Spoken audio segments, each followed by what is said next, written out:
কে বলে শাক দিয়ে নাকি মাছ ঢাকা যায় না। এই তো আমি আজকে মাছের মাথাগুলোকে শাক দিয়ে ঢেকে দেবো। পুঁই শাকগুলো বড় বড় পুঁই শাক, সুন্দর টাটকা পুঁই শাক বাজার থেকে কিনে এনেছি।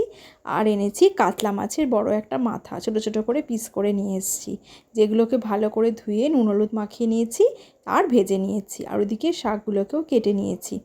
মোটামুটি মিডিয়াম করে ভাজবো, খুব যে কড়া ভাজবো তা নয়।